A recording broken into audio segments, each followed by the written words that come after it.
Ladies and gentlemen, boys and girls, Sellers and Pep proudly presents Charles Dickens' A Christmas Carol.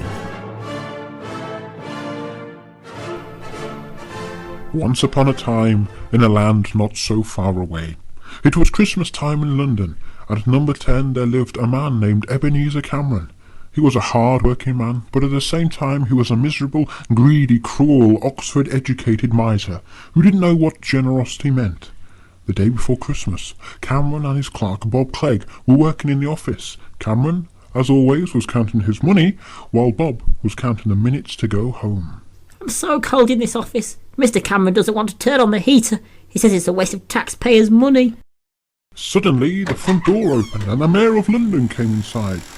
Merry Christmas, Prime Minister. Christmas, bah humbug. You don't mean that, Prime Minister. Of course I mean it. Christmas? It's just an excuse not to work. Besides, what reason have you to be happy? You're the Mayor of London. Come now, Prime Minister. What reason do you have to be sad you're so rich? Bah humbug. Don't get angry, Prime Minister. You'll get voted out. Why wouldn't I? The only form of entertainment is to watch mindless dribble, like those reality TV shows. The only way is Essex and Geordie Shore. It's just a time to pay bills with money you don't have and a non-stop DFS sale. But, Prime Minister... Boris, Mayor of London, go and celebrate Christmas your own way, and let me celebrate it my way without JLS. Oh, come now, Prime Minister, don't get angry. My wife and I have got a special Christmas dinner from Iceland and would like you to be our special guest. Ah, humbug! As you wish then, Prime Minister. And Bob, have a Merry Christmas. And the same to you, sir. Merry Christmas. And the Mayor of London left the office. Excuse me, Prime Minister. I've finished copying all the letters and filing the paperwork, and, well, it's closing time, Prime Minister. Fine, if your work is finished, you can go now. But, Prime Minister, tomorrow is Christmas, a day to spend with the family, and a festive edition of EastEnders. You'd like a day off, I suppose. After all, it is Christmas. Fine, take tomorrow off. Be early the next day. Yes, sir. Thank you, Prime Minister. Merry Christmas. Christmas.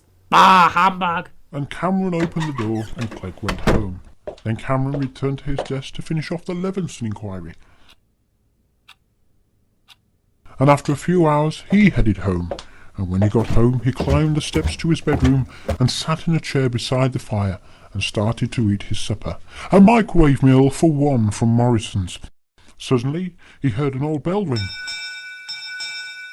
and a strange noise came from outside.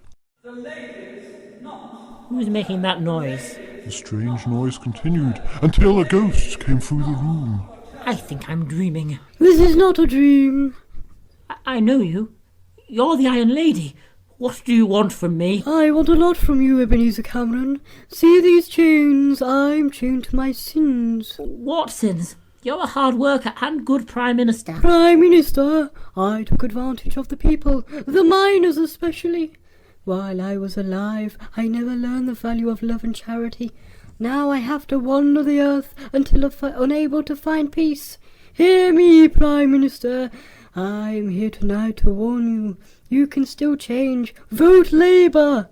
Listen, Prime Minister. 3 spirits will visit you. Really? The first spirit will arrive when the clock strikes 1. Expect the second on the second hour, the third on the next hour, and the final on the stroke of 3. Remember, remember. And then the ghost left the room, floating through the window.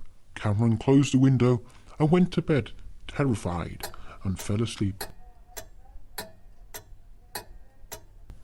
Some time passed, and then the clock struck 1. A strange creature appeared on Cameron's bed. Who are you? I am the ghost of Christmas past.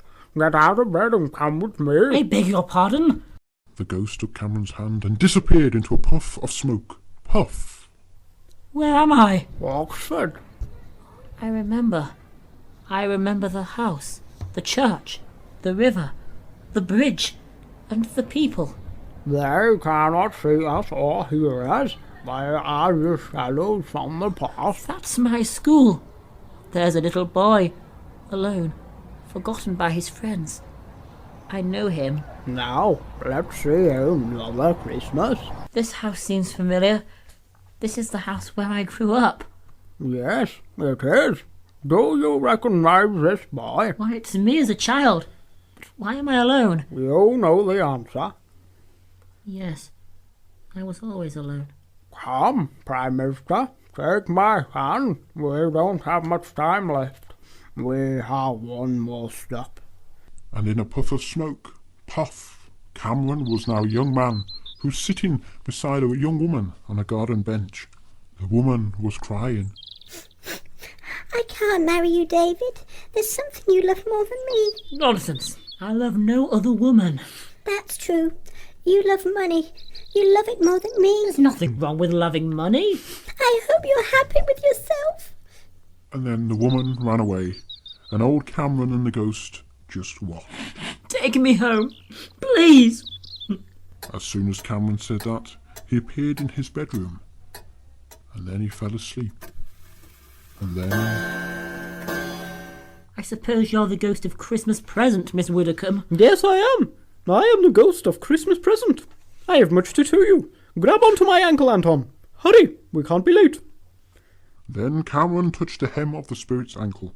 The bedroom vanished, and they ended up into a time vortex, which much resembled the opening sequence to Doctor Who.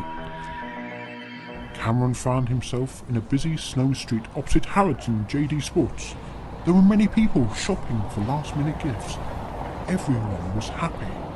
Everyone looks so happy. Yes, they are. It's Christmas. What do you expect? Do you mean they're all happy just because it's the 25th of December? Yes. Today they can forget their problems and just enjoy being with their family. And then the ghost took Cameron to Bob Clegg's house. Cameron saw Clegg playing with his children. Is this where he lives? Of course. Thanks to the credit crunch, this is all they can afford. They look so poor. Their clothes are so old. Obviously bought from Matalan. Love is what they feel here, Anton. Cameron. Through the window, Cameron saw Clegg lift the youngest boy from a chair, who was carried in crutches. What's wrong with him? Why doesn't he walk? He's very sick. He's still on the NHS waiting list. He may die. Die? But there must be something we can do. Please, please, tell me if he dies. Well, let's see, shall we? I see an empty chair in the corner. If the future is not changed, he will certainly die. Please, Spirit, no! No! What do you care anyway, Prime Minister? You despise Christmas. And at that moment, the ghost took Cameron to different places, Hull, Birmingham, Grimsby, to see how people celebrated Christmas, Ramadan, Hanukkah, Diwali, and Chinese New Year. Who writes this stuff? And in another puff of smoke, puff, Cameron was back in his bed. As he sat up, another ghost floated into the room. He was dressed in black, and a dark hood hid his face. Who are you? First came the ghost of Christmas past, then the ghost of Christmas present. So you must be the ghost of Christmas yet to come. Are you here to show me the future? The ghost said nothing. He gestured to the door. Cameron followed him into the House of Commons. There stood three men talking and shaking their heads. I know them. They're my cabinet. We're friends. What are they saying about me?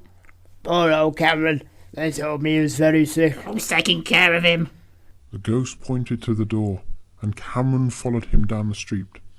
They arrived at a tiny house. We've been here before. Deja vu. This is the Clegg's house. The ghost and Cameron walked through the wall, which led them to a bedroom, and there was Bob Clegg, sitting beside his son's bed, holding a teddy bear, trying to hide his emotions. Why is he crying? Last time we were here, he was so happy. Please, please, tell me it wasn't Tiny Tim. The ghost said nothing. He just stared at Cameron. Please, Spirit, please, tell me it's not true. The ghost did not answer. Then everything turned dark, and Cameron appeared in cold place. This is a cemetery. Why did you bring me here? The ghost pointed to a grave. Before I get nearer to the grave, please, please, Spirit, tell me, is this the image of what will be? What could be? The ghost did not answer. Cameron fell to his knees brushed away the cobwebs, and engraved on the headstone was the name Ebenezer Cameron. Why do you show me this if I have lost all hope? Please tell me that I can change everything that you have shown me. I'm a good Prime Minister.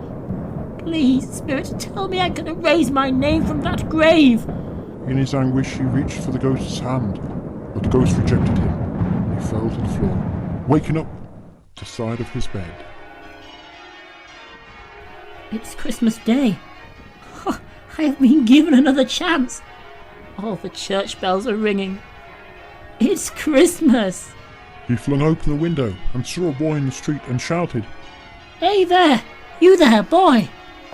He then pulled a bag of money and tossed a handful of coins down to the boy and said, There's a big juicy turkey in Asda.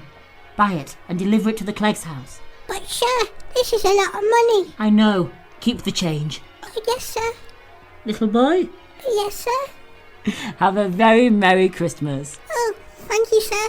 Merry Christmas, sir. Cameron was so excited. He dressed in his finest clothes and headed to the Mayor of London's house. He was feeling very happy, so excited he waved to everyone in the street and said, Merry Christmas, everyone. When Cameron reached the Mayor of London's house, the Mayor of London was so surprised to see him. Prime Minister, I'm happy to see you. I'm really glad you've changed your mind about Christmas. Do come in and gobble on my turkey. After dinner, Cameron headed to Bob Clegg's house. Mrs. Clegg opened the door.